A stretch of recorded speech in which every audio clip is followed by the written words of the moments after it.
Hey guys, Sunday-slot-cars here. We're looking at the new flea market track. You guys might be thinking, hey, this looks exactly the same as the old one you just showed. Well, you're wrong, mister, because if you check the direction, you'll see that we're going the proper direction now, not the opposite. So at the starting line, we see that where the kink is, the slight kink.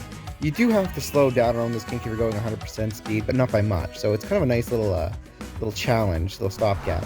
Now we're driving into the bank turn instead of around it. And I definitely prefer this change. That was always my goal.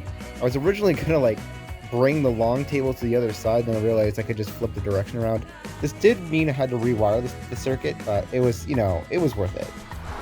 Okay, so I didn't know how I was gonna feel about having a lane change in the middle where the pit lane is, because this is a 4-lane, so it's pit lane, and then, empty lane, the double lane, and then another empty lane. The pit lane the lane changer works fine, but the pit lane itself probably needs to be extended. I find you can come in way too hot when you're whipping around that corner that you can actually pass by the sensor. So I'm waiting on some adapter track for the pit lane in order to extend the pit lane out further so I don't have to run into this issue. Next we have the bridge. And, some people just cannot see their car going around the bridge. Because this is a different angle, you know what I mean? Like, now the orientation is completely different. In my opinion, it still works fine. I don't have a problem with it. I think it's just something people are going to have to get used to.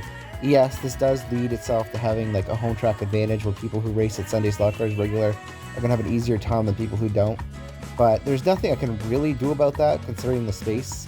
I think having a 20-foot long track and 5 feet wide is perfectly fine. Because we have the 6 feet wide for the bank turn. The bridge here is perfectly fine. And then you just go past the check lanes, and then there you go. You're through the circuit and you're ready to go again. So I hope you guys found this track plan informative. You might have noticed it didn't line up properly. It lines up properly when I built it, and I'm 90% sure that I was there when I did this plan on the track editor. I did it in person, piece by piece. Because when the track gets this long, stuff's a lot more flexible. I find everything works well in terms of clicking together. So yeah. If you guys have any questions, feel free to send me a message. Feel free to support the channel by subscribing, liking our Facebook and Instagram, and of course, buying product from us at Sunday-slot-cars.square.site. And I will talk to you later.